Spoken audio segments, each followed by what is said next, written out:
하나님 말씀 함께 읽겠습니다. 에베소서 5장 33절 큰 소리로 시작. 그러나 너희도 각각 자기의 아내 사랑하기를 자신같이 하고 아내도 자기 남편을 존경하라. 아멘. 예, 우리 학생들은 결혼 예비학교 참석했다 생각하시면 되겠습니다. 할렐루야, 할렐루야. 그래도 장가는 가고 싶었는 모양이다. 예, 오늘 대학부 청년부도 결혼 예비학교다. 예, 그리고 어르신들은 내가 지금 잘 살고 있는지 살폈으면 좋겠습니다. 이 김성묵 장로님 우리 모시도록 하겠습니다. 뜨거운 박수로 환영하겠습니다.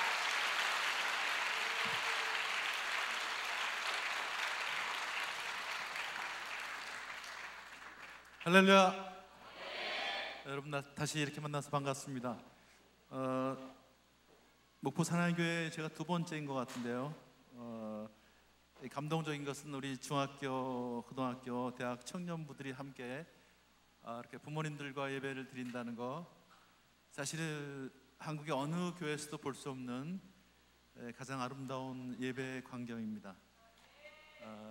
정말 이런 자리를 이렇게 마련해 주신 우리 백 목사님 그리고 당회원들한테 정말 사랑과 존경을 보냅니다. 정말 큰 일입니다. 이것이요, 굉장히 중요한 일입니다. 부모와 자녀가 함께 하나님을 이렇게 찬양하고 예배드린다는 거, 이것이 하나님께서 가장 기뻐하시는 일이 아닌가, 이 시대 꼭 필요한 일이 아닌가 싶습니다. 이 시대 문제가 많이 있죠. 교회도 어려워지고 사회도 어려워진다. 교회가 어려워지고 사회가 어려워지는데 그 근본 원인은 어디 있을까요? 가정의 문제입니다.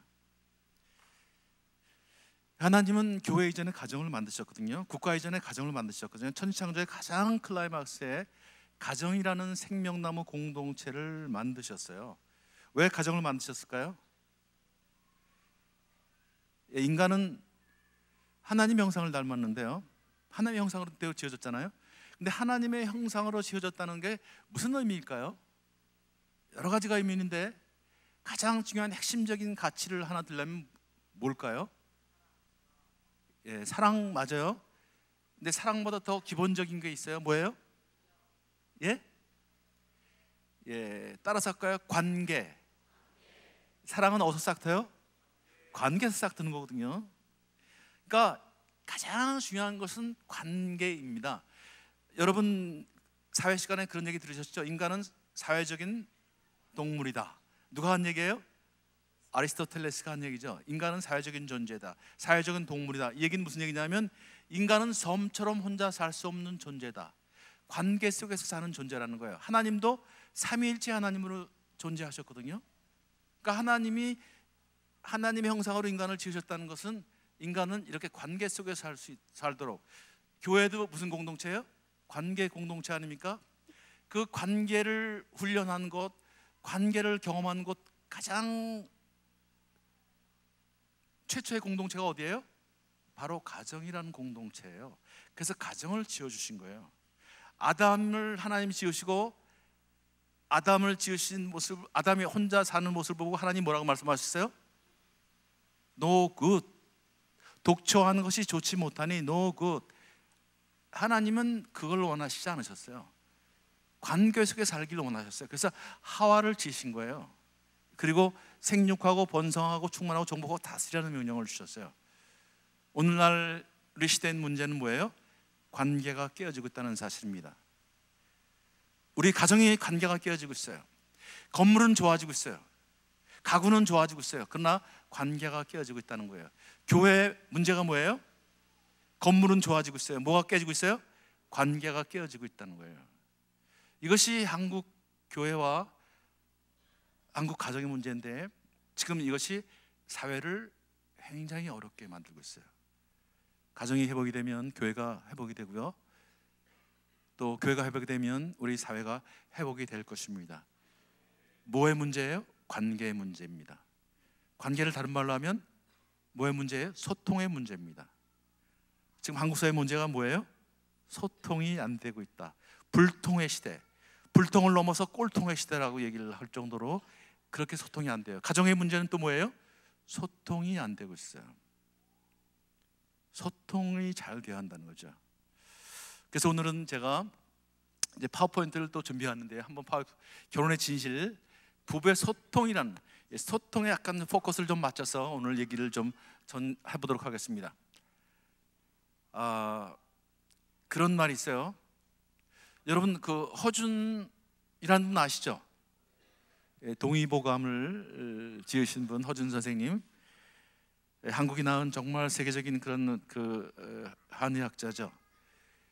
중국 사람들도 허준 선생님을 굉장히 존경한다고 그러는데, 그분이 동의보감에 뭐라고 얘기를 했냐면 통 즉 불통, 불통 즉 통, 통통이라는 말을 많이 했는데 이제 나중에 한자로 보여드릴 테니까 보시고요. 통 즉 불통, 통하면 아프지 않다는 거예요. 그런데 불통이 되면 아프다는 거예요. 그러니까 한의에서는 뭐냐면 기가 통하면, 혈이 통하면 아프지 않다는 거예요. 그러나 기가 통하지 않고 혈이 통하지 않으면 아프다는 거예요. 그러나 마찬가지로 공동체도 어때요? 통하지 않으면, 소통이 되지 않으면 아파요. 소통이 되면 아프지 않다는 거예요. 우리 자녀들의 문제는 뭐예요? 여러분 부모님과 소통이 잘 안 돼서 문제 아니에요, 그죠? 아픈 거 아니에요? 그래서요? 우리 부모님들은 왜 자녀들 보면 아파요? 소통이 안 되는 거예요, 얘들하고요. 여러분들도 힘들지만 여러분 부모님도 힘들어요. 왜 이렇게 소통하기가 어려운 거야, 이거? 특히 아버지들이 더 힘들어요. 어떻게 해야 할지 몰라요. 소통을 어떻게 해야 할지 모르는 거예요. 사랑은 하고 있는데 그 사랑을 어떻게 표현할지, 어떻게 접근해야 할지 그걸 모르는 거예요. 여러분들이 엉뚱하게 반응하니까. 근데 이런 그 아픔이 있는 거예요. 이 시대는 소통의 문제입니다. 그런데 왜 하나님이 천지창조의 가장 클라이막스의 가정이라는 것을 만들어주고 가정의 제도를 허락하셨는데, 사실은 가정을 통해서 하나님은 우리가 행복하게 살기를 원하셨거든요. 또 많은 사람들이 결혼을 하면서 행복해지길 원합니다. 결혼하는데 불행해지려고 결혼하는 분들이 있나요? 여러분 왜 결혼해요? 행복하려고요. 그런데 결혼해서 행복해지나요? 참 어려운 얘기예요, 그죠? 이거 왜 이런 문제가 생길까 말이죠. 오늘 그 결혼의 진실에 대해서 한번 잠깐 좀 생각을 해보도록 할게요. 자, 여기 우리 젊은 분들 참 잘 왔어요. 오늘 목사님이 결혼 예비학교라고 하는데 이 이야기를 꼭 여러분이 들으셔야 합니다. 결혼을 두려워할 거 없어요. 우리 어머니 아버지가 정말 그렇게 싸우는 걸 보면서 야, 결혼하면 안 되겠구나, 그런 생각을 많이 갖고 있을지도 모르는데 절대로 걱정하지 마세요. 여러분은 그렇게 안 살 수 있어요. 여러분 부모님들이 이 사실을 몰랐기 때문인 거예요. 이것만 알면 돼요. 아는 만큼 살아낼 수 있어요. 그냥 여러분 부모님들이 불행했다면 왜 불행한 줄 아세요? 결혼하면 행복해질 줄 알았거든요. 그런데 결혼하는데 행복해진 게 아니라, 행복이 찾아오는 게 아니라 결혼하면 뭐가 찾아와요? 불편해져요. 결혼하면 갈등이 찾아와요. 근데 결혼에 관련된 잘못된 신화가 있다는 사실을 제가 알았어요. 결혼에 관련 잘못된 신화, 그 두 가지가 있는데요. 첫 번째 신화가 뭐냐면 두 사람은 결혼해서 행복하게 오래 살았더라. 이게 새빨간 거짓말이라는 사실을 제가 알았어요.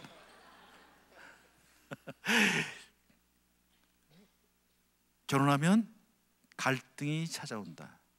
결혼 예배학교에서 제가 강의할 때, 결혼 준비할 때 많은 사람들이 혼수를 준비하죠, 그죠? 그런데 가장 확실한 혼수가 뭘까요? 갈등이라는 혼수입니다. 갈등은 반드시 찾아오게 되어 있다. 꼭 그걸 기억하세요. 두 사람은 결혼해서 행복하게 오래 살았다. 이게 어디 나오는 이야기예요? 어디서 많이 보셨어요? 동화에서. 대표적인 동화가 뭐예요? 신데렐라. 이 정답을 정확하게 알고 있어요. 애들이 아주 좋은 학생들이 여기 있어가지고 좋아요.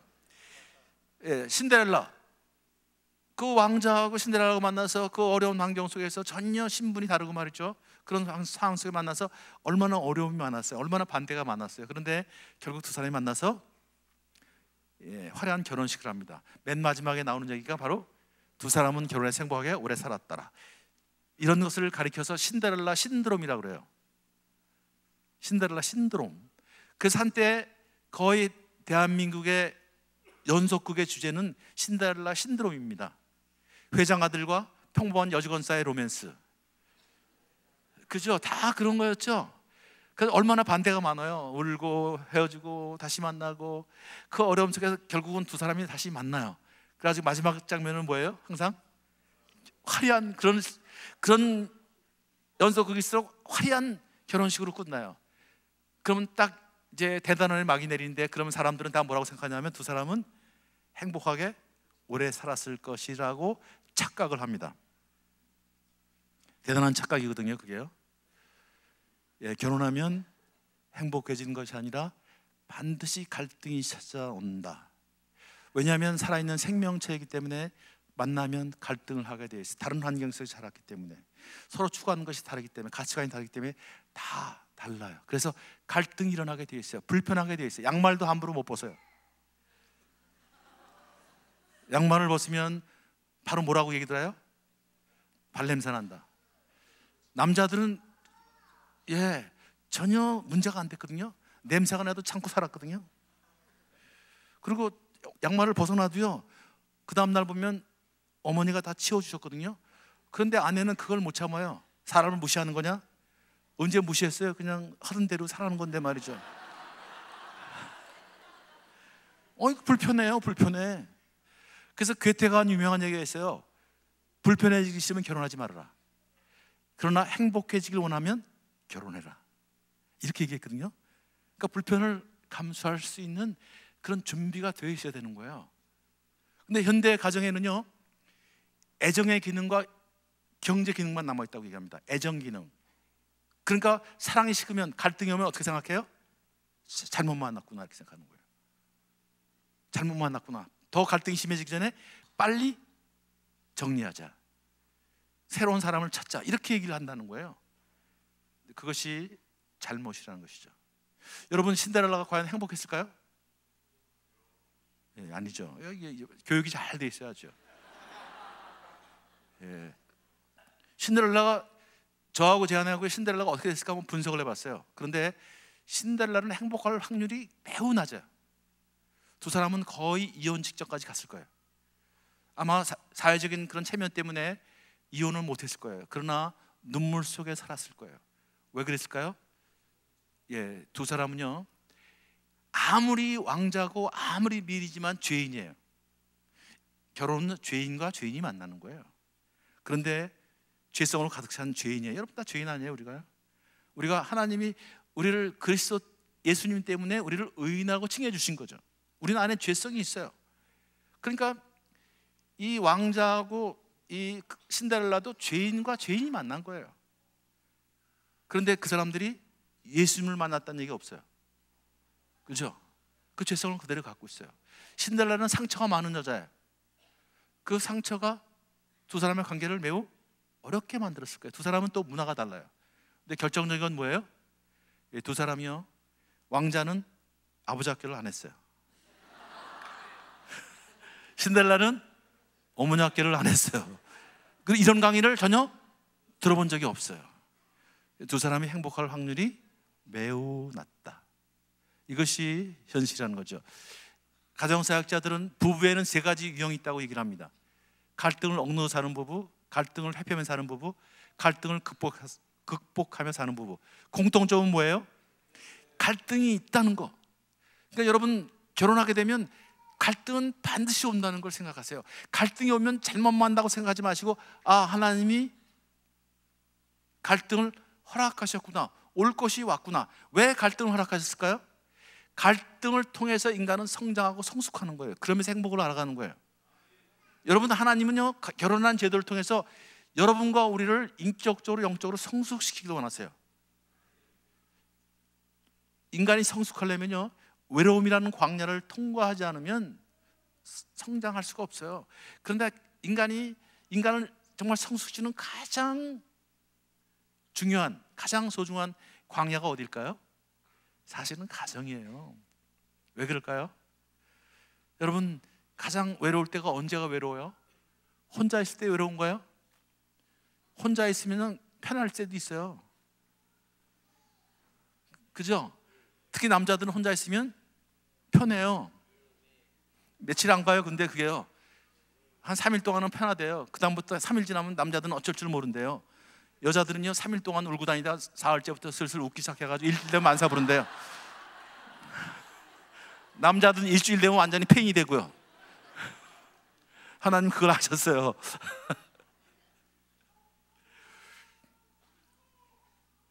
혼자 있을 땐 편한데 두 사람이 있을 때 외로운 거예요.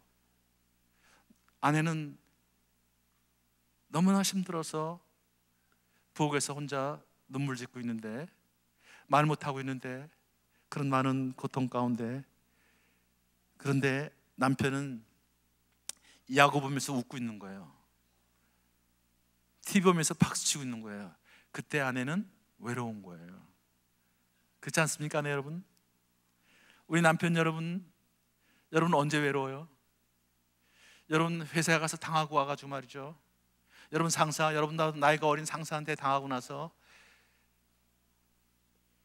회사를 때려치고 싶지만 못 때려치고 말이죠, 눈물을 꼭 참고 집에 와서 그 얘기를 차마 아내한테 얘기하지 못하고 애들한테 얘기하지 못하고 혼자서 한숨 쉬고 있는데 아내는 연속 보면서 낄낄대고 웃고 있는 거예요.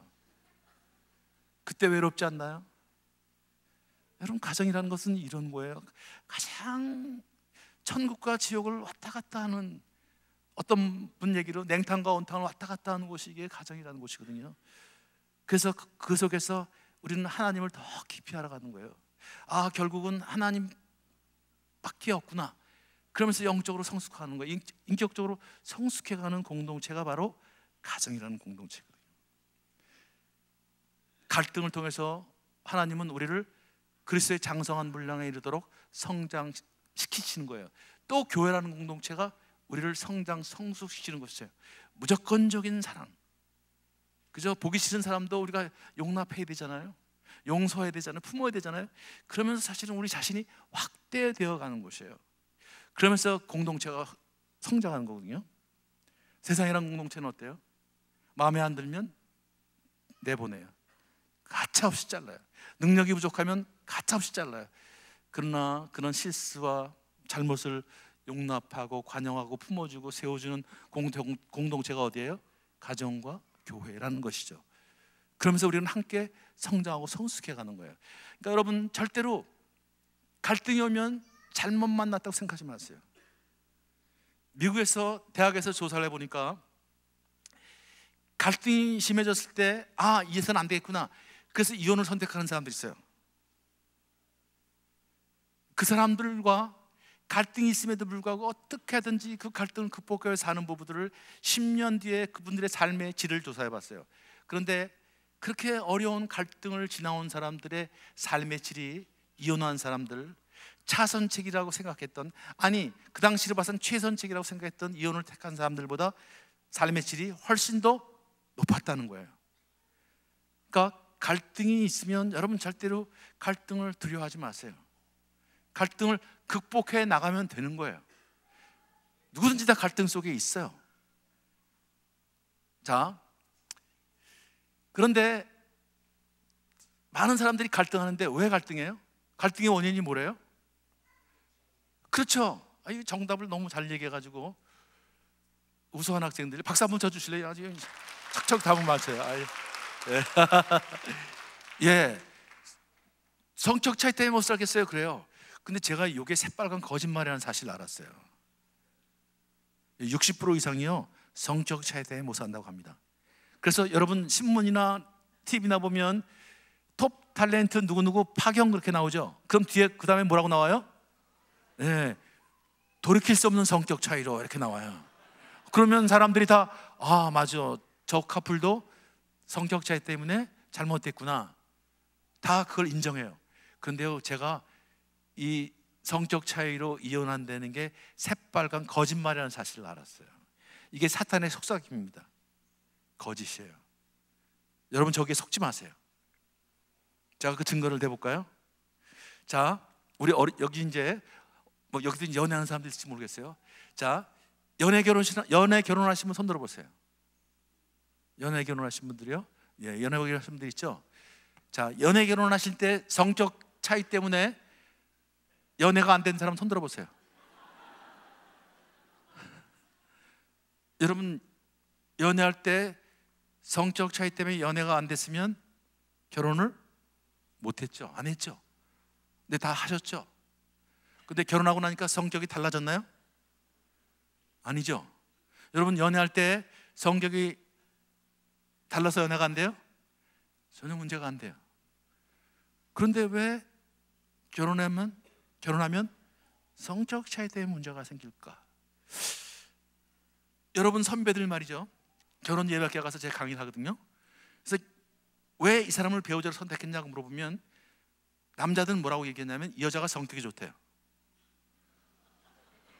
이 여자가 예쁘게 생겼대요. 또 여자한테 물어보면 이 남자가 성격이 좋대요. 이 남자가 능력이 있대요. 그러니까 여자들은 성격과 능력을 보고 남자들은 성격과 외모를 봐요. 그러니까 다 성격을 봐요. 그런데 나중에 뭐라고 그러냐면 성격 때문에 못 살겠대요. 왜 이런 얘기가 나오나?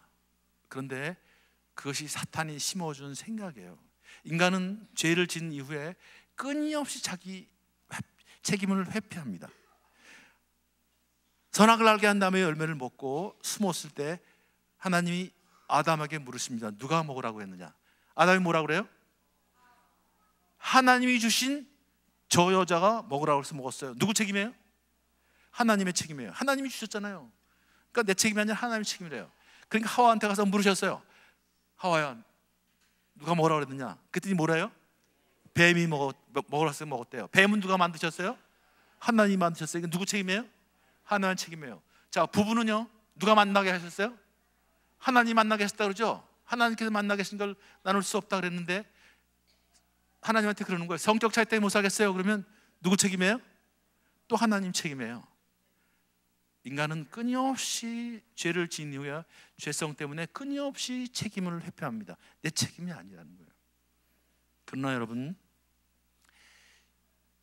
절대로 성적 때문에 이혼하는 건 아니에요. 아버지 학교하고 나면 많은 부부가 회복이 되죠. 아버지 학교하고 나면 성격이 변하나요? 여러분, 상담하면 또 많은 사람들이 회복이 되죠.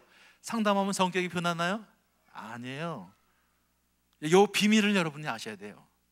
이게 사실은 결혼에 어쩌면 진실일지 몰라요. 우리는 속고 살고 있었어요. 끊임없이 우리는 사탄에 속고 속아 살고 밀가루 까불리고 있어요. 여러분과 제가 행복하게 사는 꼴을 못 봐요. 사탄의 특징은 뭐냐면 관계를 깨는 거예요. 선악의 개념을 집어넣어 자꾸만 관계를 깨는 거예요, 인간이. 이거를 잘 이해하셔야 돼요. 자, 그런데 연애할 때는 왜 성격이 안 맞았는데도 살았을까요? 왜 연애를 할 수 있었을까요? 예, 성격을 맞췄기 때문에요. 성격은 맞는 게 아니라 맞추는 거예요. 여러분이 성격은 맞을 수가 없어요. 성격을 어떻게 한다고요? 맞추는 거예요. 연애할 때는 성격을 기가 막히게 맞춰줬거든요. 성격이 달랐지만 뭐가 좋았어요? 그래서요? 아까 제가 이제 관계가 참 좋았던 거예요. 서로 그걸 맞춰줬기 때문에. 근데 관계는 뭐로 이루어진다고요? 접근과 반응. 여러분, 관계가 깼다는 얘기는 접근을 잘못했거나 반응을 잘못했거나 둘 중 하나예요. 아니면 접근을 안 하거나 반응을 안 하거나, 그러면 관계는 이루어지잖아요. 근데 접근을 하면 감정이 일어난다는 거예요. 연애할 때는 이걸 기가 막히게 했어요, 여러분요. 접근과 반응을 기가 막힌 거예요. 연애할 때 예를 들어서 자매가 오빠한테 이렇게, 오빠예요 그 당시에는요, 오빠한테 무슨 얘기든지 할 수 있어요. 오빠 나 배 아프다 그래요. 할 수 있어요, 없어요? 할 수 있죠. 오빠 나 배 아파 그러면 오빠가 뭐라 그래요? 예? 뭐라고요? 예, 오빠가 여보가 아니라 오빠가 뭐라 그래요? 어디가 아프냐? 병원에 가봐야 되는 거 아니냐? 병원에 갈 정도는 아닌 것 같은데, 그래? 그러면 내가 한번 만져볼까? 자기 배는 똥배, 내 손은 약손 막 만져주고 막 별짓을 다 해요. 또 한밤중에도 전화할 수 있어요. 새벽 2시에도요. 오빠 나 배 아프다. 그러면 그래? 내가 그걸로 갈까? 오빠 이 늦은 시간에 뭘 와? 그냥 기도만 해줘. 그러면 알았어. 내가 오늘 너를 위해서 철야기도 할 테니까 걱정하지 마. 하나님 너를 낳게 해주든가 아니면 대신 나를 아프게 해주든가 둘 중에 택하라고 내가 하나님한테 기도할 테니까 걱정하지 마. 이렇게 반응하는 거예요, 여러분. 그러면 어때요? 그렇게 반응하면 기분이 좋아요? 나빠요? 얼마나 행복하겠어요. 지난번에 아버지 학교 하는데 한 형제가 그러더라고요. 진주에서 근무를 하고 있는데 그 여자친구가 전화를 한 거예요. 오빠 나 배 아파. 많이 아프냐니까 많이 아픈데 알았어 내가 그걸로 갈게. 전화를 끊자마자 그냥 옷을 대충 입고 말이죠, 진주에서 서울까지 2시간 15분 만에 달려왔대요. 자, 그 오빠 얼굴을 본 자매가 어땠을까요? 감정이 그냥 마음이 녹아내리는 거예요. 얼굴만 봐도 행복한 거예요. 거기 무슨 아이메시지가 필요해요? 그냥 말이 필요 없어요. 그냥 얼굴만 봐도 그냥 감동의 눈물이 그냥 그렇게 접근하고 그렇게 반응했거든요. 그러니까 관계가 좋은 거예요. 거기 무슨 성적인 무슨 필요가 있어요. 그런데 결혼해가지고 여보가 됐어요. 그래가지고 이제 아내가 여보한테 여보 나 배 아프다 그랬어요. 그랬더니 뭐라 그래요? 얘들이 더 잘 알아요. 다 들은 얘기야. 다 들은 얘기. 자기들이 뭐 경험 있어요. 다 엄마한테 들은 얘기, 아빠한테 들은 얘기고. 약 먹어 그래요. 약 먹으면 되는지도 몰라요. 또 병원에 가보래요. 병원에 가면 되는지도 몰라요. 그렇게 반응하는 거예요. 그게 기분이 좋아요, 나빠요? 기분이 쎄해지는 거예요. 이 인간이 예전하고 달라졌네, 변했네, 이런 생각이 드는 거예요. 근데 남편이요, 이 여보가 조금 기분이 나쁜 상태에서 그런 얘기를 들으면 여보 나 배 아프다 그러면 남편이 뭐라 그래요? 그러니까 화장실 가봐 그 소리가 나오는 거예요. 화장실 가봐 그러는 거예요. 그러면서 지나가면서 뭐라 그래요? 그만 좀 처먹지 그런데요.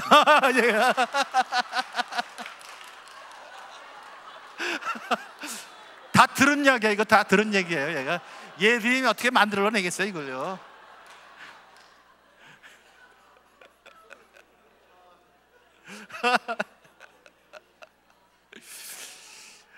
이와 유사한 얘기 나오는 거야.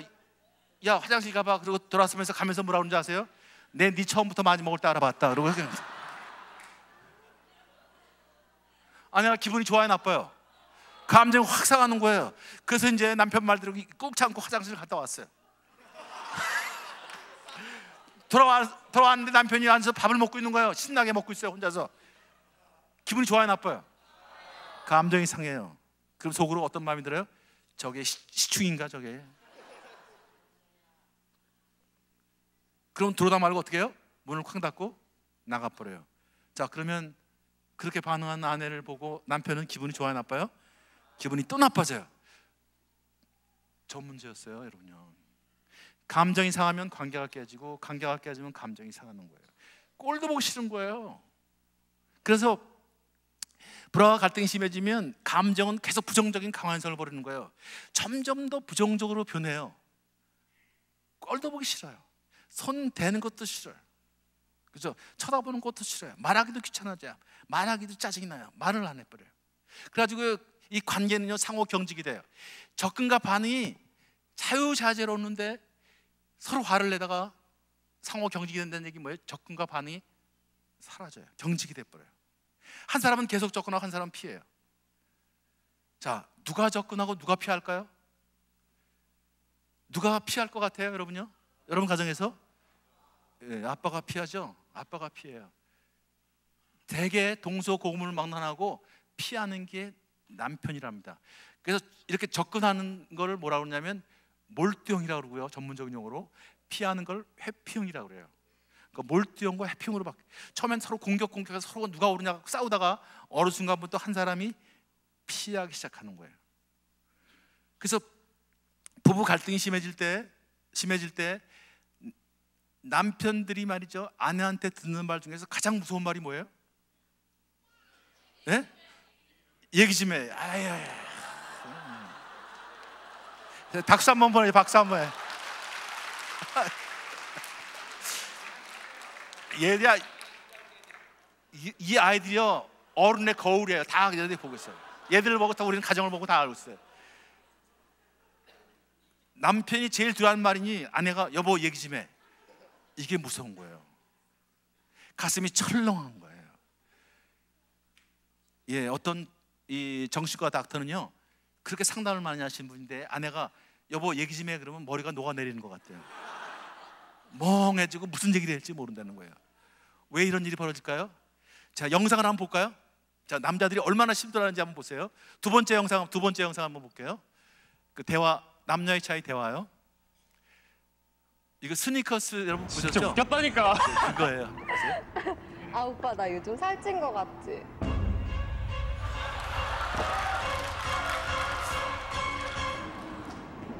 조금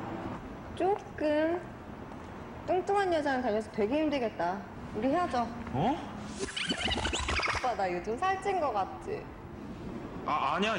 옛날이랑 완전 똑같아. 그럼 옛날에도 뚱뚱했단 얘기잖아. 우리 그만 만나자.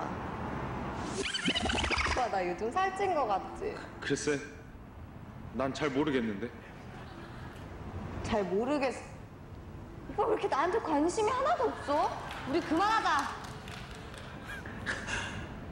미수가 진짜 나한테 왜 그래? 아 오빠 나 오늘 뭐 달라진 거 없어?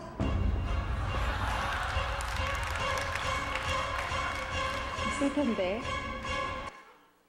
예. 참 남자들 참 힘들겠죠, 그죠? 우리 자매 여러분 남편들이 얼마나 힘든지 여러분 얘기하자 그러면 얼마나 힘든지 적어보면 알 수 있죠. 그 남자들이요 막 아내들이 뭐라 그러면 그래 뭐 미안해 그러면 그걸 넘어갔으면 좋은데 또 여자들이 또 뭐라 그래요? 뭐가 미안하네요 또. 뭐가 미안한데 이 남편들은 헤매는 거예요. 뭐가 미안한지. 어떻게 해서 그 상황을 좀 모면하려고 말이죠. 그냥 관계를 유지하기 위해서 그냥 미안해 그랬는데 뭐가 미안하냐고 또 물어보니까 할 말이 없는 거예요. 계속 따지니까 뭐라 그래요? 네. 여보 정말 미안해. 뭐가 미안해서 몰라서 뭐가 미안한지 몰라서 미안하다 그러는 그런 말이 나오는 거예요. 참. 그러니까 여보 얘기 좀 해. 그럼 남편들은 머리가 하얘지는 가슴이 철렁하는 거예요. 그러면서 피할 생각을 해요. 남자들은 두려움이 있거든요. 피해요. 가장 피하기 좋은 게 어디예요? 자라가는 거예요. 자야 되는 거예요. 화장실 오면 기다리고 있으니까 자야 되는 거예요. 그러니까 갑자기 텔레비전 보고 있는데 아내가 부엌일 끝내고 들어가서 여보 할 얘기가 있어 얘기 좀 해. 그러면 갑자기 텔레비전 끄고 내가 깜빡 잊었는데 내일 아침에 중요한 약속이 있는데 나 가야 된다. 나 자야 된다. 그러고 자러 가는 거예요. 그럼 아내들이 이해가 안 되는 거예요. 텔레비전 볼 때 신나게 보다가 갑자기 얘기하다 보면 그 남편이 침대가 들어누워 있어요. 자 그러면 아내들이 재워줘요? 이분들이 또 다가와요. 접근하는 거예요. 이분들이 좋아하는 성경 구절이 있어요. 분을 품어도 해를 넘기지 마라. 그래가지고 찾아와요. 와서 뭐라 그래요? 잠이 오냐 그래요. 잠이 와 그래요. 근데 잠이 와요 안 와요 남자들요? 와요 남자들요. 우리 아내 여러분 꼭 기억하세요. 여러분 남편들은 잠이 와요. 조금은 뒤척거리다가요 남자들은 잠을 자둬야 되거든요. 다음 일에서 잠을 자야 되거든요. 코를 골아요 어느덧. 그럼 아내들이 뚜껑이 더 열리는 거예요. 이런 상황에서 잠이 오냐? 근데 잠이 와요. 여러분하고 달라요. 잠이 와요. 이걸 이해하셔야 돼요. 여러분 무시하는 거 아니에요 절대로. 잠이 와요. 잠이 올 뿐이에요. 여러분은 이게 나를 무시하는 거야? 나를 세워놓고 자? 예, 잠이 오는 걸 어떡하겠어요 근데 자고 일어나면 남자들은 감정이 가라앉아요. 그래서 남자들이 좋아하는 성경 구절이 뭔지 아세요? 그런즉 그리스도 안에 있으면 새로운 피조물이라. 이전 것은 지나갔으니 보라 새 것이 되었도다. 새 날이 왔어요 아침에. 그래서 감정이 가라앉아가지고 아내 눈치를 싹 보면서 밥 없냐? 밥 없냐? 그래. 밥 줘. 밥 없냐? 그래요. 그럼 아내들은 뚜껑이 열리는 거예요. 밥이 넘어가냐? 그래요. 근데 밥이 안 넘어가요? 넘어가요. 이 남자들은 또 넘어가요. 이거 넘어가는데 전혀 문제가 없어요. 남자들은 울면서도 밥 먹을 수 있어요? 없어요? 먹는데 전혀 문제가 없어요. 여자들은 울면서 밥 먹을 수 있어요? 없어요? 못 먹어요 이거. 남자들은 먹어요. 그러니까 보면 꾸역꾸역 밥을 먹고 있어요. 그럼 인간도 아니에요. 그래서 이제 부부 상담할 때 저한테 와서 뭐라 하냐면 이 사람은 인간도 아니래요. 근데 그분 인간이 아니에요? 인간이에요. 하나님의 형상을 닮은 인간이에요 여러분. 하나님의 형상으로 만들어진 인간이에요. 그걸 그게 다른 거예요. 저희 부부도 말이죠. 지난번에 저희 아내 같이 왔었죠. 이번에도 같이 왔으면 좋은데 어머니 학기 때문에 못 왔거든요. 제가 그랬잖아요. 저하고 제 아내하고 대학 캠퍼스 커플이라고요. 정말 열렬히 연애했거든요. 저는 대학 교수가 되는 게 꿈이었는데 제 아내를 만나고 난 다음에 대학 교수가 되는 꿈을 내려놨어요. 왜냐하면 대학원을 갈 수가 없었어요. 결혼을 해야 되기 때문에, 가난했기 때문에. 그래서 제가 직장으로 들어갔어요. 정말 직장에 들어가자마자 제 아내는 학교 선생님이 되고 바로 결혼을 했어요. 27살 때 제 아내는 25살이었고요. 그래서 신문지를 깔아놓고 6개월 동안 밥을 먹었어요. 제가 1년 동안은 저희 친구들을 부르지를 못했어요. 왜냐하면 집에 아무것도 없었기 때문에. 친구들이 오면 다 밥상까지 숟가락 젓가락을 다 안에서 빌렸어야 됐어요. 그래서 힘들어서 제가 오지 말라고 해서 1년 동안은 정말 아무것도 없었어요. 그렇게 행복하게 시작했어요. 그래서 우리는 안 싸울 줄 알았어요. 그런데 갈등은 찾아오더라고요. 제가 많이 한 얘기가, 저한테 한 얘기가 무슨 얘기인지 아세요? 내가 네 학생이냐? 내가 네 학생이야? 너 누구를 가르치려고 그러냐? 그럼 제 아내가 뭐라 그럴까요? 내가 아니면 누가 이런 얘기를 하네요. 다 당신을 사랑하니까 그렇지. 그죠? 맞죠? 그래서 제가 그랬어요. 됐다 됐어, 그만해. 다 아는 이야기인데 하지마, 그만해. 난 네 학생이 아니니까 학교에서 나 잘 가르쳐. 그런데 제 아내는 정말 이걸 위해서 이 땅에 오셨다고 믿고요, 사명감을 갖고 가르쳐요. 내가 아니면 누가 하냐는 거예요. 그래서 제가 제 아내한테 호를 하나 붙여줬다 그랬죠. 기쁠 심자 바다의 자 심해. 얼마나 멋있어요. 근데 제 아내 정이 뭐예요? 한시예요. 그 제 아내가 또 저한테 충고하면 제가 그래요. 심해 선생, 이거 왜 이래? 내가 네 학생이냐? 그리고 입을 딱 다물어요. 그리고 어떻게 한다고요? 딴방으로 가버려요. 그럼 제 아내가 또 쳐와요. 와서 뭐라 그러냐면, 내가 한 말 중에 틀린 말 있네요. 틀린 말 있으면 대버려요. 근데 아내가 한 말 틀린 말 있어요? 없어요? 예, 없어요. 그죠? 다 맞아. 얘들 다 평가를 하고 있어요. 벌써 엄마가 하는 얘기는 다 맞는다. 그게 문제예요. 다 맞아요. 남편 여러분 아내가 하는 얘기 분석할 필요 없어요. 다 맞아요. 그분들 하는 얘기는. 괜히 시간 낭비하지 마세요. 다 맞아요. 다 옳은 이야기예요. 아주 선악을 잘 구분하세요. 이분들이요. 아주 탁월해요. 하나님이 그렇게 만드셨는데, 그렇게 만드신 것 같기도 하고요. 제가 최근에 그런 생각이 들었어요. 창세기를 보다가 왜 여자들이 이렇게 선악을 잘 구분할까? 선악과를 누가 먼저 먹었어요? 하와가 먼저 먹었어요. 근데 많이 먹었을까요? 조금 먹었을까요? 많이 먹었어요. 맛있으니까. 아담은 사실은요, 먹으면 죽는다는 얘기를 누가 들었어요? 아담이 들었어요. 그러니까 먹질 못하고 머뭇거리고 있었어요. 근데 하와가 먹어도 죽질 않는 거예요. 혼자 맛있게 먹었으니까 침이 넘어갈 거 아니에요. 꼴깍 먹어도 죽지는 않는구나. 처음엔 그렇게 단순하게 생각했을지 몰라요. 하와가 보고 있다가 옆에서 꼴깍 소리가 나니까 미안하니까 아담한테 요만큼 먹다 남은 찌끄러기를 조금 준 것 같아요. 제가 보니까 그 4분의 1 되는 거, 4분의 1도 안 되는 거, 그거 한쪽 먹고서 덤태기 쓴 게 아담이에요. 지금 이건 제 이론이니까 그냥 그냥 믿어도 그만, 안 믿어도 그만. 얘기 제가 그냥 묵상하다가 그래서 여자들이 선악을 잘 구분하는구나. 참 신기하죠, 여자분들이 그런데 제 아내가 그렇게 얘기하면요, 가만히 다 맞아요. 그래서 제가 그랬어요, 제 아내한테요. 그래, 네가 한 얘기 다 맞아. 그런데 문제가 뭔지 알아? 제가 제 같은 과 4년 후배거든요, 학번으로. 그래서 제가 그랬더니, 그래, 네가 하는 얘기를 다 맞아. 근데 뭐가 문제인지 알아? 네 얘기를 듣고 있으면 내가 기분이 나빠. 뭐가 상한다는 얘기예요? 감정이 상한다는 얘기예요. 감정이 상하면 반응을 제대로 할 수 있어요, 없어요? 반응이 안 되는 거예요, 이게요. 그래서 엉뚱하게 하거나 격렬하게 반응하면, 피하면 제 아내는 뭐라 그래요? 내가 말이 틀렸냐는 거예요. 말은 맞아요. 그러나 들른 상대방은 감정이 상한다는 거예요. 선악의 문제는 바로 이 문제예요. 선악을 알게 하는 남의 열을 먹지 말라는 여러 가지 영적인 아주 중요한 의미도 있는데, 그건 시간이 없어서 제가 오늘 설명을 못 드리겠지만, 또 하나의 중요한 의미는 뭐냐면, 선악의 개념을 하면 감정이 생기고 관계가 깨진다는 거예요. 그게 가정의 문제라는 거예요. 그게 교회의 문제라는 거예요. 여러분, 가정이 교회가 뭐 본질적인 문제 갖고 다투는 거 봤어요? 다 감정이 상하고 관계 때문에 다 깨어지는 거 아니에요? 이 문제, 이걸 사탄이 그냥 밀가부시 까불고 있는 거예요. 지금 우리가 거기에 넘어가는 거예요. 다요. 하나님은 선하게 알게 한다면 먹지 말라는 거예요. 생명나무 공동체는, 세상의 공동체는 선하게 개념으로 얘기해도 괜찮다는 거예요. 그 사람들은 그렇게 해야 존재 이유가 있어요. 법으로 따지는 거예요. 그러나 생명나무 공동체, 가정이나 교회는 선하게 개념으로 얘기하지 말라는 거예요. 왜냐하면 감정이 상하고 관계가 깨어지니까. 자녀 양육도 마찬가지예요. 여러분 자녀들 얼마나 좋은 얘기를 많이 하세요. 자녀들한테. 부모님들이 틀린 얘기 하시는가요? 여러분들한테? 다 맞는 얘기를 하죠. 다 맞아요.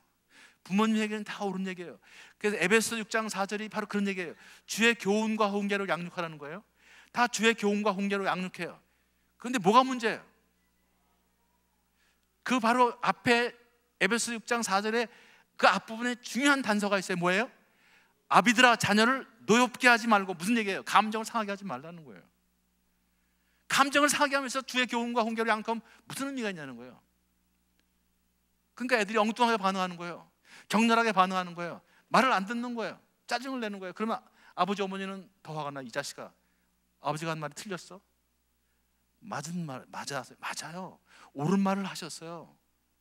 그런데 듣는 우리 아이들은 감정이 상한다는 거예요.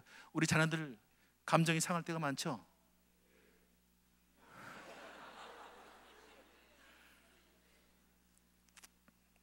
그런데 우리 자녀들도 제가 부탁을 하고 싶은 게 있어요. 여러분이 그렇게 엉뚱하게 격렬하게 반응하면, 그렇게 반응하면 여러분 부모님은 감정이 또 어때요? 또 상한다는 거예요. 그래서 더 격렬하게 나온다는 거예요. 이걸 우리가 한번 생각해 보고 있어요. 내가 어떻게 접근하고 어떻게 반응하고 있는가를 우리가 이런 훈련을 했어요, 안 했어요? 근데 우리가요 전혀 안 하고 있잖아요. 지금요 전혀 안 하고 있어요. 그런데 접근과 반응을 여러분들이 훈련을 안 받았는데도 불구하고 다 나름대로 지금 나름대로 접근과 반응을 하고 있거든요. 사건이나 사물이나 사람들에 대해서 말이죠. 누구처럼 하고 있어요? 어디서 배우셨어요? 여러분 가정에서 배운 거예요. 여러분 부모님한테요. 이게 아버지 학교 첫날의 주제예요. 아버지 당신은 카피되고 있습니다. 접근과 반응의 태도, 감정 반응의 태도를 학습하고 있다는 거예요. 그러니까 우리가 우리 인생을 사는 게 아니라 어쩌면 우리는 우리 부모님 인생을 살아가고 있는지도 몰라요. 왜냐하면 관계가 인생을 결정짓거든요. 여러분 신앙은 뭐예요? 신앙은 관계 아닙니까? 하나님과의 관계, 이웃과의 관계. 이 관계 훈련이 사실 제자 훈련이에요. 어떻게 하나님한테 접근하고 하나님한테 반응한가? 어떻게 사람에게 접근하고 사람에게 반응할까? 누구처럼요? 예수님처럼. 이게 사실은 제자 훈련의 핵심이었다는 거죠. 예수님은 이거 훈련을 시키신 거예요, 제자들한테. 그래서 회당에서만 가르치지 않으셨어요. 이걸 삶의 현장에서 가르치신 거예요. 어떻게 이런 경우에는 어떻게 하나님한테 접근할 것이며 어떻게 하나님한테 반응할 것인가, 세상에 어떻게 접근하고 세상에 어떻게 반응할 것인가, 이 훈련을 시키신 거예요. 근데 우리는 이런 훈련들이 전혀 돼 있지 않아요. 자, 이거를 우리가 꾸준히 훈련을 하셔야 합니다. 아버지 학교가, 어머니 학교가 중요한 이유는 이 훈련을 시키자는 거예요. 사랑으로 접근하라는 거예요. 그래서 우리가 숙제를 내주잖아요. 집에 가서 아내를 안아주고 아내한테 사랑한다고 고백해라. 아이들을 안아주고 아이들한테 축복 기도를 해줘라. 그런 숙제를 내주면 그렇게 힘들어하세요, 아빠들이요. 제가 잊을 수 없는 분인데요, 경상도 분인데, 결혼한 지 23년 되신 분인데, 이분은 아내한테 결혼한 후에 한 번도 사랑한다는 얘기를 해본 적이 없대요. 그래서 왜 안 했냐 그랬더니 연애할 때 많이 했대요. 그리고 프로포즈 할 때 확실하게 고백했대요. 나는 한평생 너만 사랑하겠다. 근데 남자가 무슨 째짜게 그런 얘기를 또 뭐 치사하게 계속 해야 되냐는 거죠. 돈 벌어다 쓰면 됐지. 근데 이제 아버지 학교 숙제를 내주고 이걸 안 하면 졸업을 안 시킨다고 그러는데 큰일 난 거예요. 이제 하긴 하게 되겠는데, 아 이거 창피하게 어떻게 가서 하나. 근데 그날 이제 아버지 학교 끝내고 늦게 집에 들어갔는데 아내가 마침 싱크대에서 일을 하고 있는 거예요.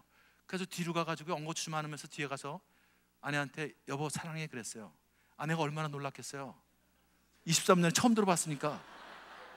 그래서 깜짝 놀라가지고 여보 이거 무슨 짓이야? 그러니까 이분이 또 깜짝 놀라가지고요, 이거 숙제야 그랬대요.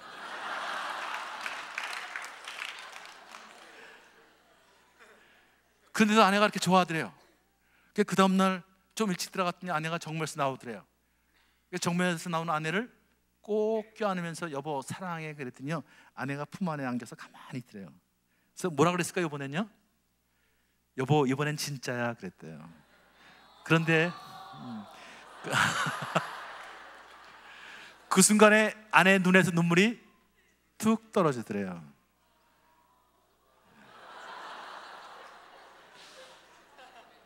참 이런 거예요. 이 접근과 반응이 감정을 바꾸고 뭐예요? 관계를 바꾸는 거예요. 아이들한테 축복 기도하라 그러면 굉장히 어려워합니다. 그래서 제가 별의별 얘기를 다 들어요. 갑자기 집에 가가지고 아이한테 말이에요, 초등학교 아이한테 야 일로 와봐. 그리고 손을 딱 드니까 애가 깜짝 놀라가지고 아버지 왜 이러세요? 그래서 제가 뭘 잘못했다고 이러세요? 그래서 손을 꽉 잡은 거예요. 손을 드니까 애가 놀라가지고 한밤중에 말이죠. 그래서 손을 딱 잡으니까 아버지가 얼마나 놀랐겠어요. 자기도 충격을 받았죠. 그래서 아이한테 야 미안하다. 아빠가 아버지 학교 다니는 거 너 알지? 아는다 그랬더니 아버지 학교 숙제가 너희들한테 축복 기도라는 건데 내가 너한테 축복 기도하고 싶다 그랬대요. 그래요? 그러니까 주섬주섬 꺼내가지고요 축복 기도문을 한 거예요. 우리 동식에게 여호와 하나님께서 복을 주시길 원하노라, 은혜와 평강을 주시길 원하라, 그 축복 기도문을 하신 거예요. 그런데 아이가 아빠 축복 기도를 들으면서 눈물이 툭 떨어지는 거예요. 애가 울면서 바깥을 나갔어요. 근데 애가 나갔는데 엄마가 눈물을 흘리고 나오는 아들을 본 거예요. 엄마가 뚜껑 열린 거예요. 이게 어디 아버지가 이상한 데 갔다 와가지고 아들을 말이지 한밤중에 멀쩡한 애를 울리고 말이지.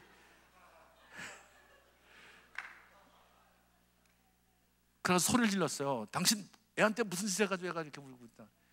그랬더니 그 아들이 있다가 엄마 그게 아니라 아빠가 나한테 축복 기도 해줬어. 그러니까 엄마가 얼마나 놀랐겠어요. 이거 숙제래. 그러니까 뭐 그런 숙제는 나한테는 없냐 그래가지고. 그래서 또 아내한테 축복 기도 아내가 또 우는 거예요. 온 가족이. 여러분 이게 접근과 반응의 훈련이에요. 여러분 여러분 교회에서도 내적 치유라는 거 아시죠? 내적 치유라는 거 아시죠? 왜 내적 치유를 하는데 치유가 잘 안 될까요? 우리가 이 비밀을 또 아셔야 돼요. 왜냐하면 전통적인 치유는 뭘 다뤘어요? 감정을 다뤘어요. 상한 감정의 치유. 감정을 다루는 거는 맞아요. 그게 우선순위입니다. 감정을 떨어뜨려야 돼요. 그런데 감정보다 더 중요한 건 뭐예요? 관계로 가야 한다는 거예요. 관계가 치유가 돼야 온전한 치유가 일어난다는 거예요. 근데 우리가 전통적인 치유는 자꾸만 감정만 다뤄요. 울려요, 사람들을요. 울 때는 치유가 된 것 같아요. 근데 감정은 이게 변화가 불쌍한 거거든요. 또 일어나거든요. 이게 반드시 관계로 가야 한다는 거예요. 그래서 우리가 이런 훈련, 여러분 자녀들과 제가 이렇게 부모가 같이 예배를 드리는 거 참 좋은 거예요. 다음에는 부모들하고 같이 좀 앉아서 옆에 앉아서 이렇게 드려보는 것도 상당히 좋아요. 이게 정말 아이 컨택을 하고요, 서로 접촉을 하고요, 접근과 반응이 있어야 그래야 관계가 회복이 돼요. 그래야 감정이 이게 돼야 한다는 거죠.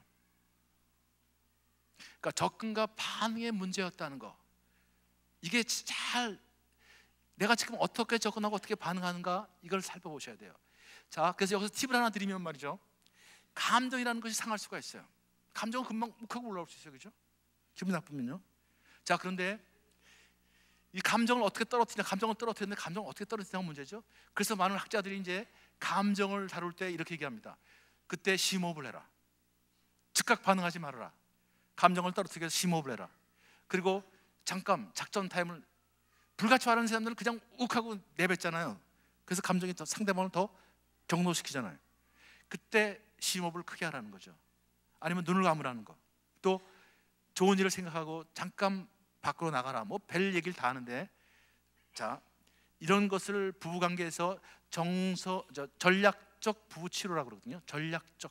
전략적으로 이 관계를 회복하는 거죠.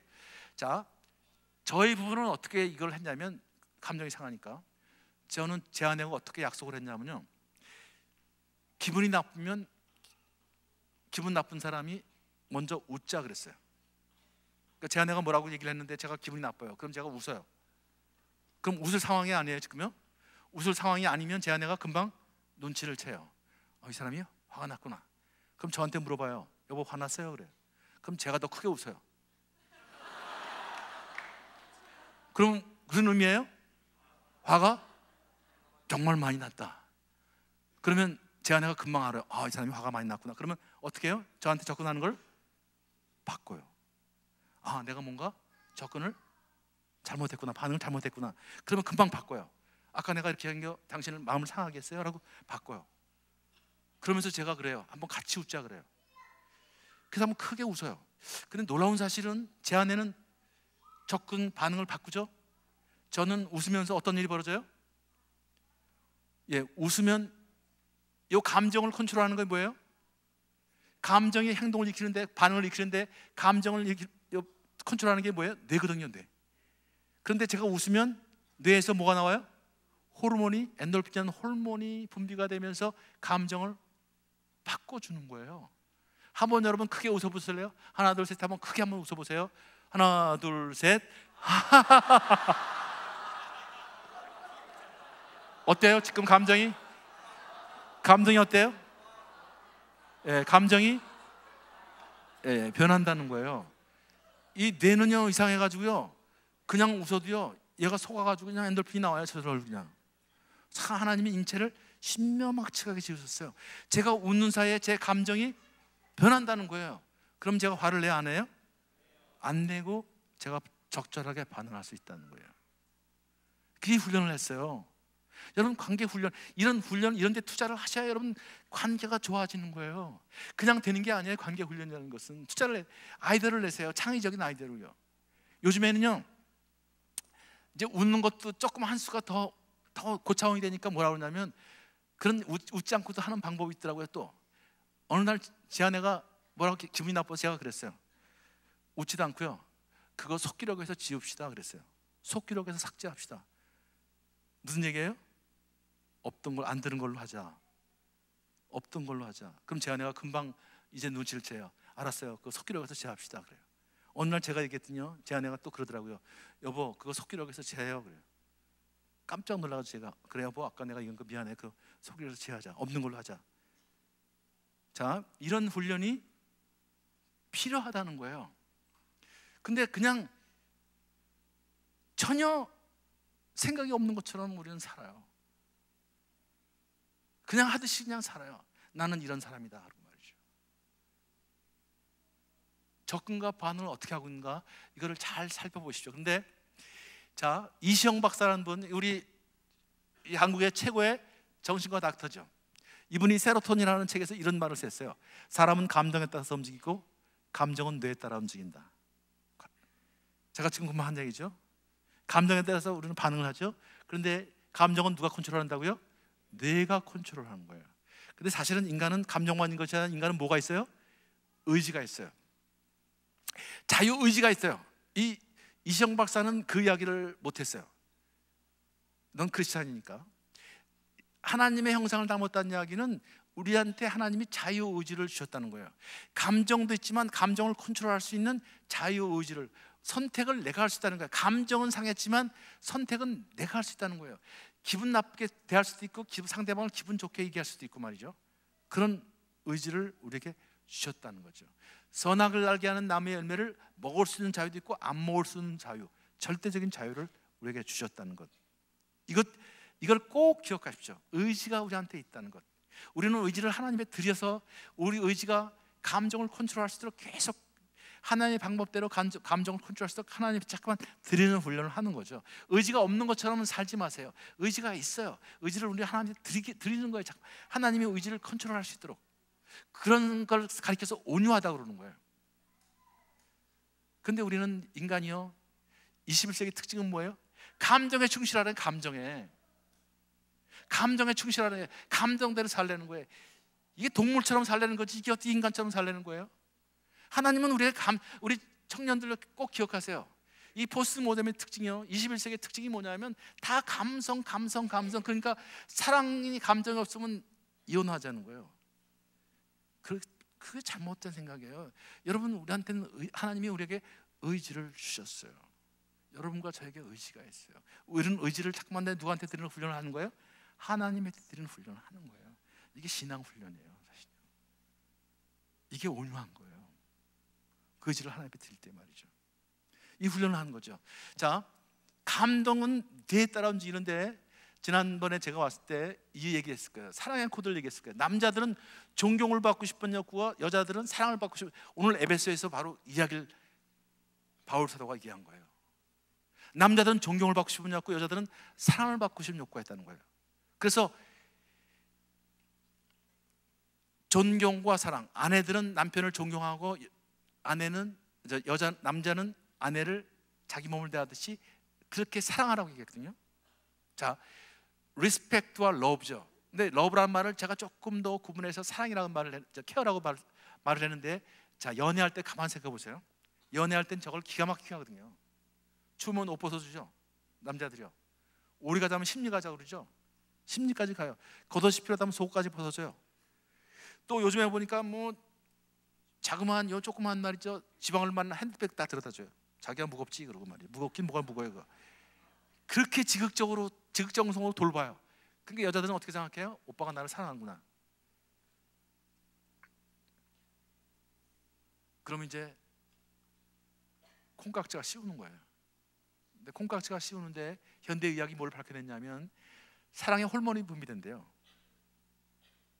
호르몬에 천연마약 성분이 있대요. 사랑하면 얼굴이 달라진다고 그러잖아요. 호르몬이 분비되기 때문에 또 하나의 호르몬이 분비되는 거예요. 사랑의 호르몬이. 이 호르몬이 말이죠, 얼마나 강력하냐면 천연마약 성분이 들어있는데 흰옷봉의 10배가 된대요, 의학자들이. 그러니까 왕관을 집어던지는 거예요. 나이가 상관이 없는 거예요. 신분을 초월하는 거예요. 그런데 이 호르몬에 수명이 있다는 사실이 밝혀졌어요. 안타깝게도 3년이면 끝난대요. 또 하나님은 참 인간을 신묘망측하게 지으셨어요. 왜 3년만 가게 만들었을까? 왜 그랬을까요? 사랑은 감정으로 완성될 수가 없다는 거예요. 사랑은 뭘 완성돼요? 의지로. 사랑은 의지라는 거예요. 그래서 영어 성경을 보면 must respect, must love, 의지로 사랑하고 의지로 존경하라는 거예요. 사랑은 의지예요. 사랑, 고린도전서 여러분 사랑장 참 좋아하시죠? 근데 사랑장 보면 사랑은 오래 참고 모든 것을 견디고 다 뭐예요? 의지라는 거예요. 사랑은 보고 싶고 안타깝고 뭐 이런 얘기가 없어요. 사랑은 의지다라는 걸 꼭 좀 성경적으로 이해하셔야 돼요. 그러니까 바울 사도가 뭐라 그랬어요? 세상의 학문을 배설물처럼 여겼는데 왜 그런 얘기했을까? 여러 가지 이유가 있지만 하나 이유는 뭐냐면 세상의 학문들은 어떻게 생각해요? 학문의 가장 기본적인 게 심리학이었 철학인데 심리학자들이나 철학자들은 뭐라고 그러냐면 인간은 감정이 중요하다고 자꾸만 얘기하잖아요. 감정이 있어야 행동을 옮긴다 그러죠. 감정이 있어야 행동을 옮긴다 그러죠. 그런데 성경의 심리학은 뭐예요? 행동을 하면 감정은 생긴다는 거거든요. 이게 여러분 성경의 심리학이에요. 인간의 심리학은요, 감정이 있어야 행동을 옮긴대요. 그건 동물도 하는 이야기예요. 동물도 기분 나쁘면 물어요. 그러나 인간은 기분 나빠도 물지 않을 수 있어요. 예수님은 그렇게 배신을 당하면서도요, 아버지여 저들의 죄를 사하여 주옵소서. 이게 하나님의 형상을 된 인간의 얘기라는 거예요. 그게 다른 거예요. 그러니까 must respect, must love라는 소리인데, 자, 호르몬이 분비되면요 지난 사랑의 고백이 막 나오죠. 이제 남자들은 뭐라 그래요? 나는 너를 위해서 죽을 수도 있다. 하나님 별을 따줄게. 왼소리를 다 해요. 그럼 여자들은 또 뭐라 그래요? 오빠, 난 오빠하고 살면 굶어도 좋아. 뭐 오빠를 좋다면 난 땅까지 갈 수 있어. 이런 소리를 막 해요. 또 오빠가요, 야, 우리 어머니 굉장히 까다로우신 분이 어떻게 하면 좋으냐? 그러면 오빠 걱정하지 마. 오빠를 낳아주고 키우신 분인데 내가 못 모실까 봐. 환상적인 접근과 반응이 착착착착 이루어져요. 그래가지고 이제 우리는 천생연분이라고 결혼하는 거예요. 자, 결혼하니까 어떤 일이 벌어져요? 전혀 뜻밖의 일이 벌어지는 거예요. 전혀 예상하지 않은. 옷을 벗어줘요? 안 벗어줘요. 야, 너만 춥냐? 나도 춥다 그러고 말이죠.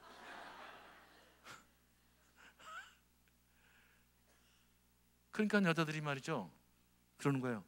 오빠가 이상해졌대요. 오빠가 변한 것 같대요. 심지어는 오빠한테 속은 것 같대요. 제가 뭐라 할까요? 오빠가 이제 제정신 차렸나 보다 그래요. 호르몬도 끝났어요. 남자들은 결혼이 끝이거든요. 결혼이 끝났다고 생각하거든요. 과부 안수라고 생각하거든요.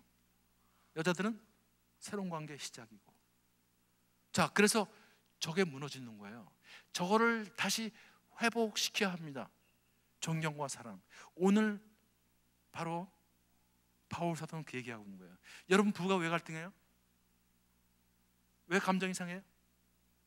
여러분, 대단한 지역 싸우셨나요? 북한 핵 문제를 어떻게 해결할 것인가 이런 거 싸워보시면 손 들어보세요.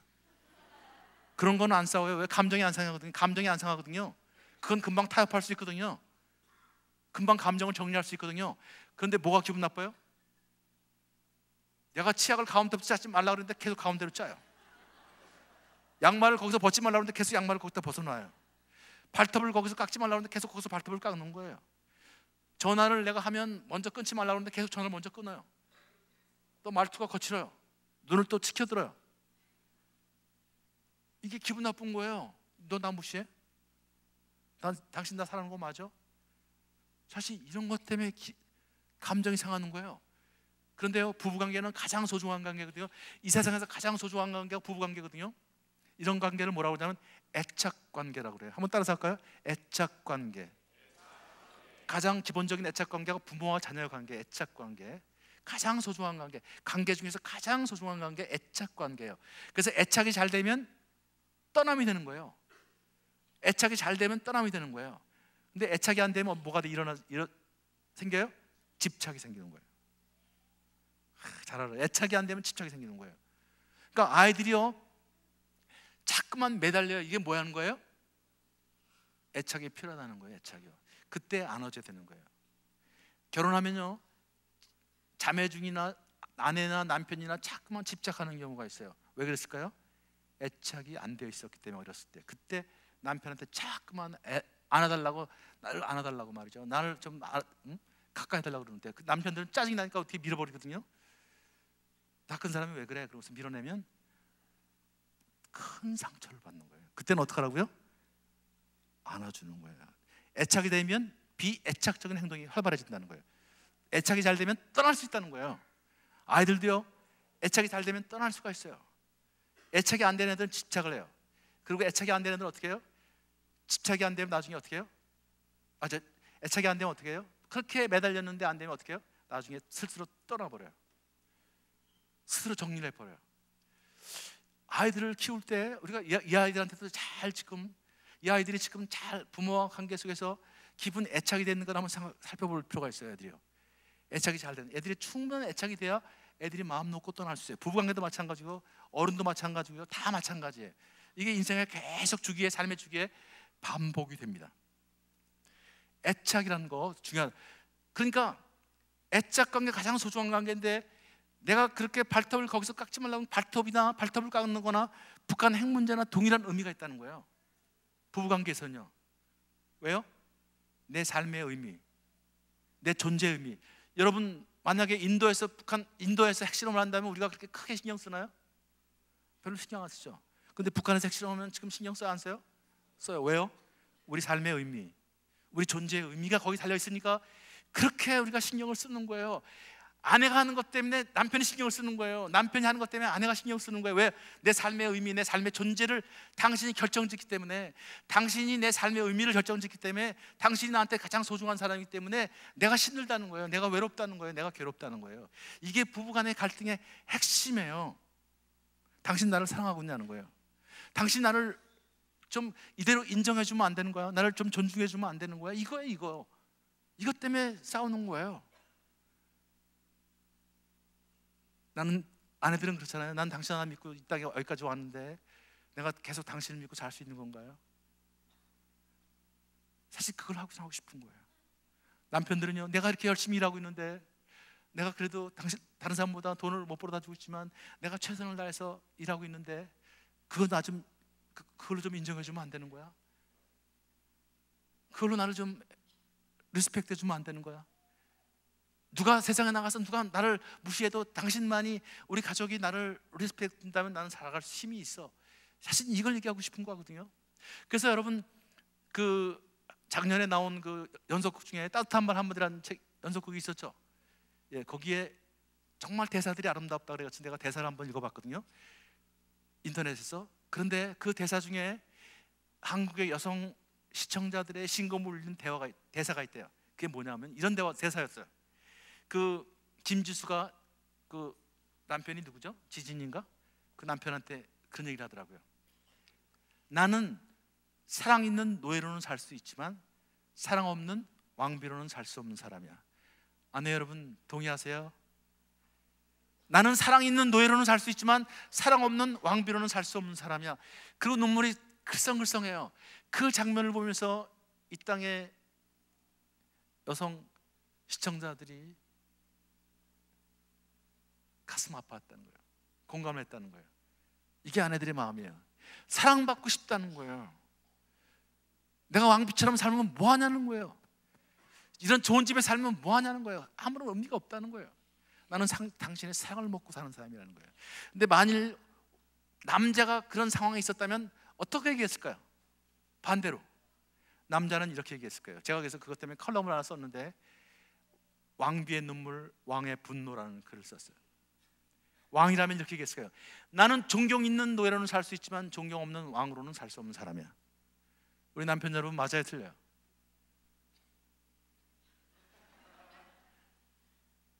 남자들은 존경을 받고 싶은 욕구가 있다는 걸 꼭 기억하십시오. 이게 누구 얘기예요? 아하스로 왕의 얘기예요.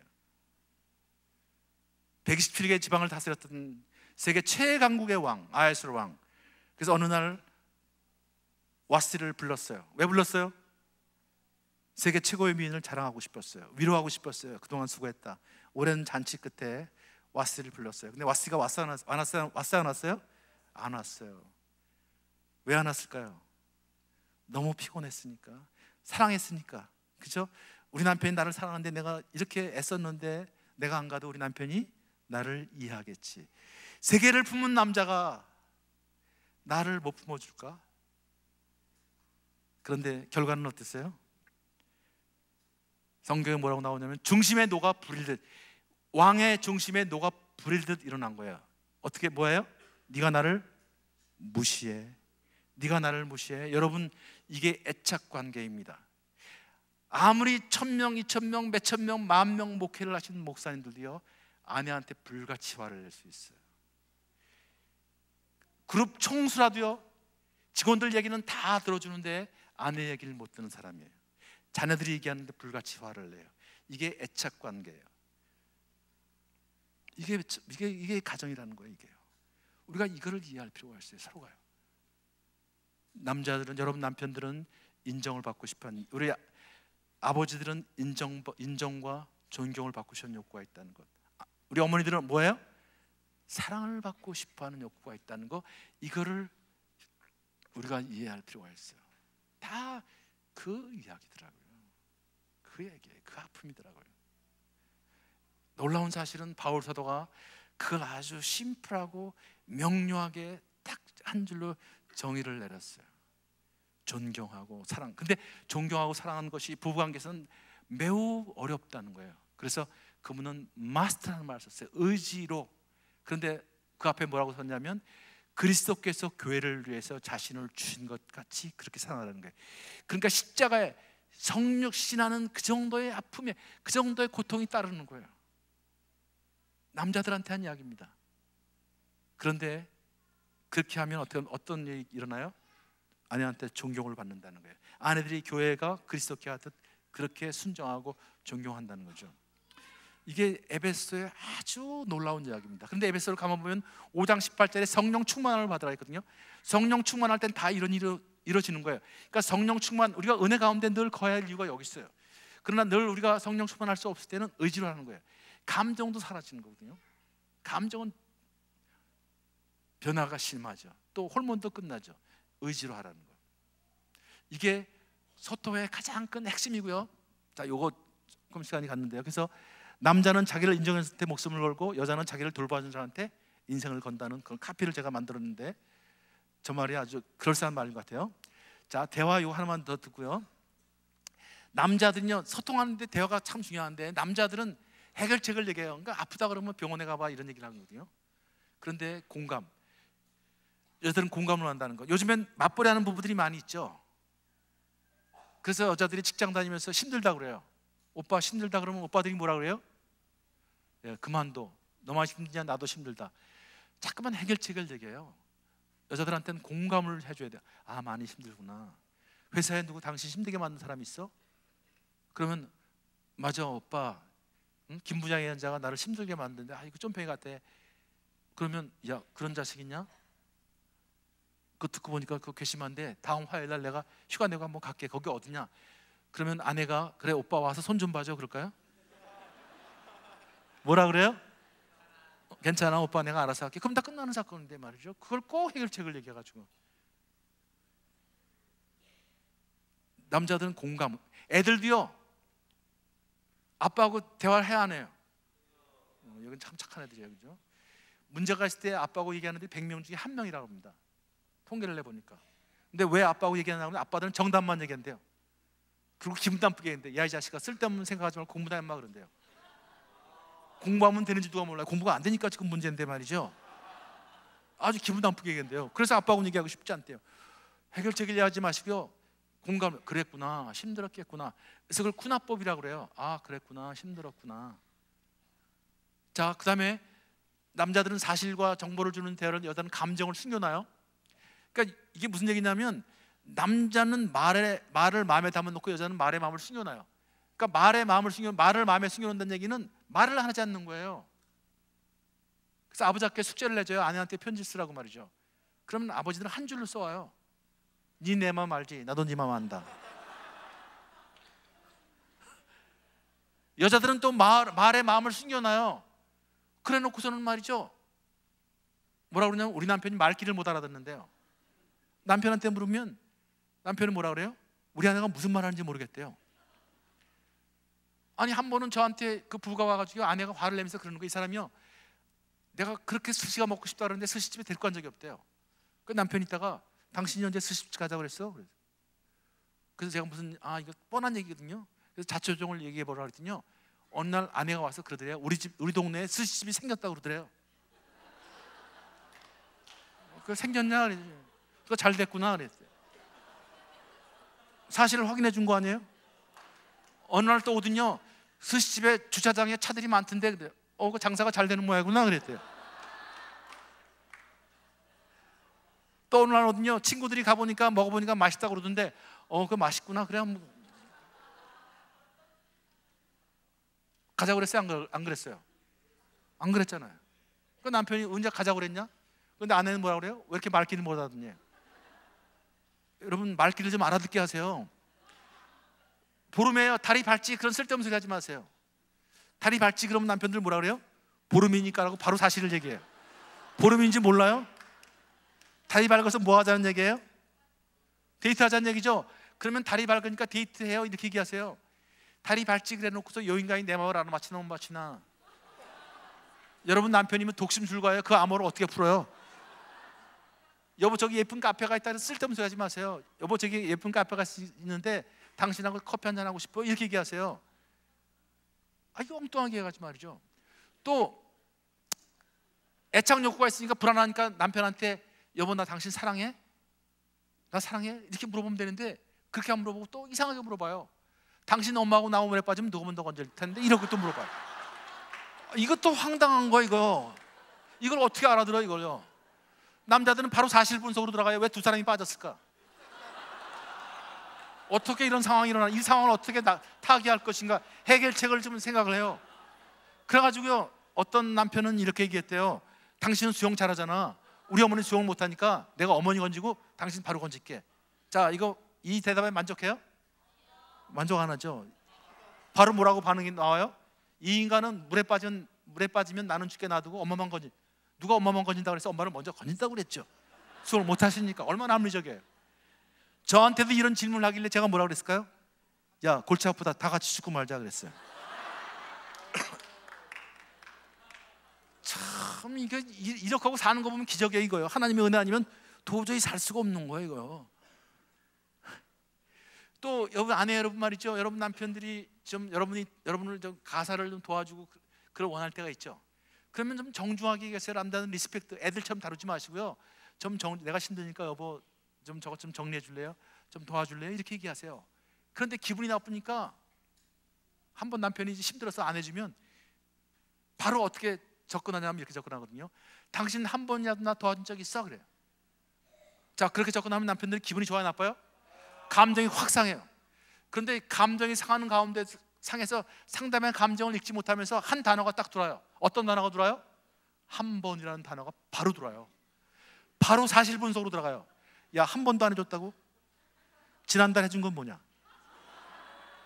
한 번 했냐, 두 번 했냐 갖고 막 싸워요.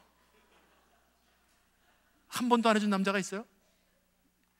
예.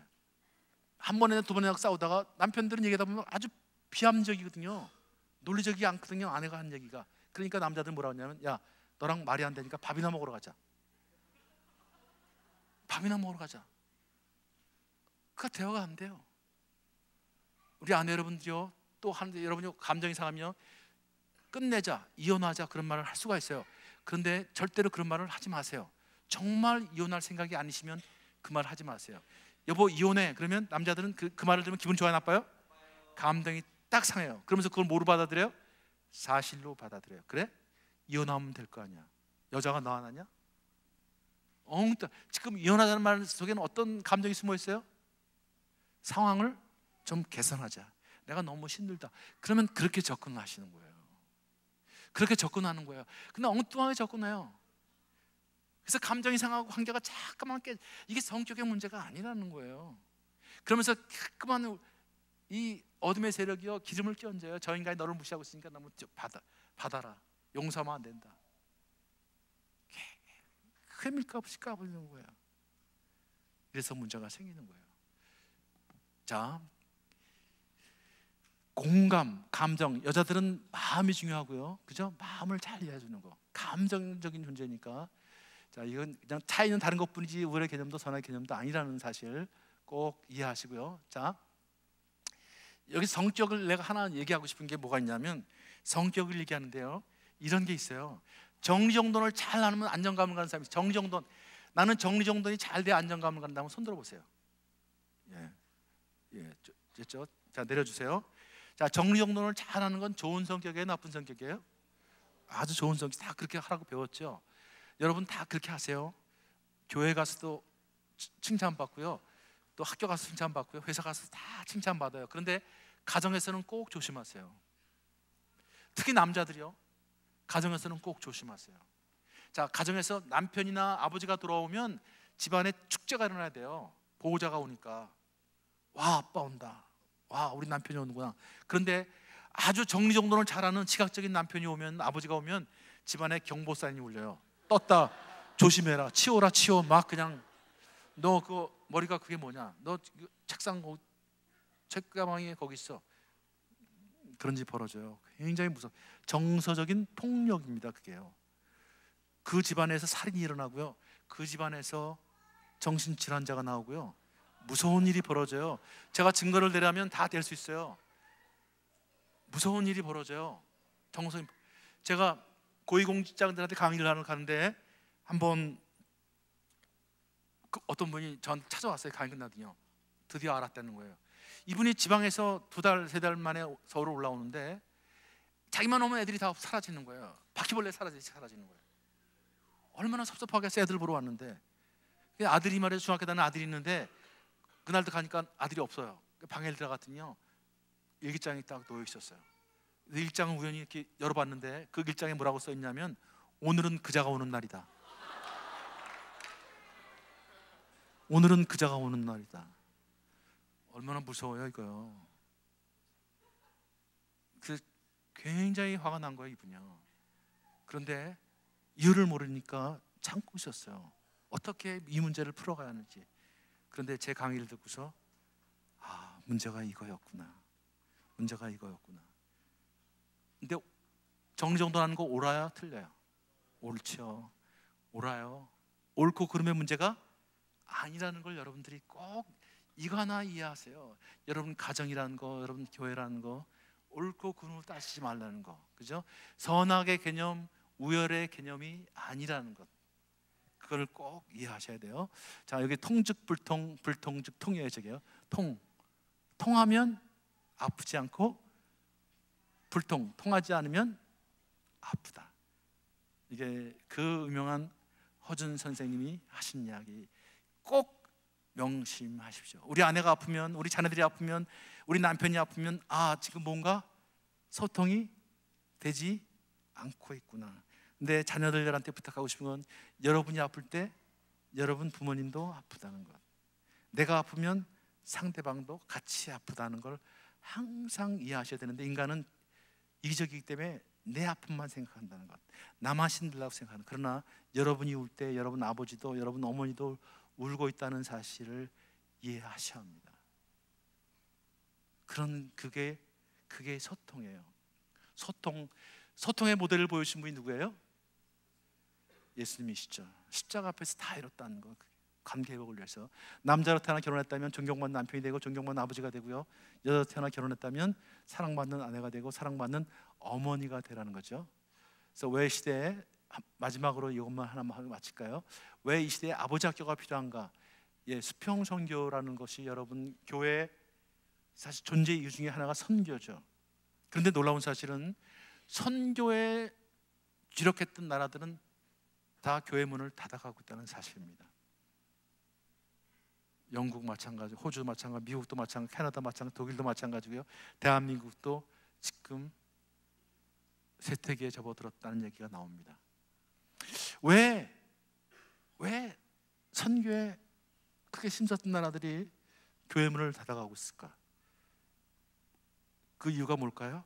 다 수평 선교만 신경 썼어요. 수평 선교는 지역 선교입니다. 교회를 중심에 이런 선교. 예루살렘과 온 유다와 사마리아 땅까지 내 증이 되리라. 이게 수평 선교거든요. 그러나 수평 선교만 있는 것은 아니거든요. 수평 선교가 있으려면 또 뭐가 있어야 돼요? 수직 선교가 있어야 한다는 거예요. 수직 선교는 무슨 선교예요? 구약에서 하나님 말씀하신 선교. 아브라함의 하나님, 이삭의 하나님, 야곱의 하나님. 아버지가 만난 하나님을 아들, 딸에게 경험시키는 거예요. 할아버지가 만난 하나님을 손자, 손자에게 경험시키는 거예요. 어머니가 만난 하나님을 아들, 딸들에게, 며느리에게 경험시키는 거예요. 나는 우리 어머니가 믿는, 우리 시어머니가 믿는 하나님 필요 없어요. 나는 우리 아버지가 믿는 하나님 필요 없어요. 나는 우리 어머니가 믿는 하나님 필요 없어요. 이렇게 해서는 안 된다는 거예요. 저는 그래서 하나님이 이 시대에 아버지 학교를 세워주시고 어머니 학교를 세워주셨구나, 잃어버렸던 수직선교의 축을 회복시키려는. 여러분, 무슬림이 왜 무서워요? 저 사람들은요, 수직선교는 하고 있었어요. 수평선교는 못하고 있었을 뿐이죠. 아버지가 믿는 하나님은 무조건 믿어야 돼요. 그 믿지 않으면 다 죽음을 당하는 거예요. 그런데 저분들이 지금 여유가 있으니까 뭘 신경 써요? 수평선교를 신경 쓰고 있는 거예요. 그 이슬람이 밀려오고 있다는 게 지금 무서운 거예요.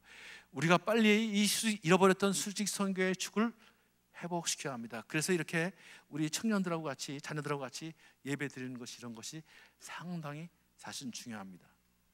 잃어버렸던 수직선교의 축을 회복시키자. 이것이 사실은 아버지 학교 운동이고요, 이것이 어머니 학교 운동이고요.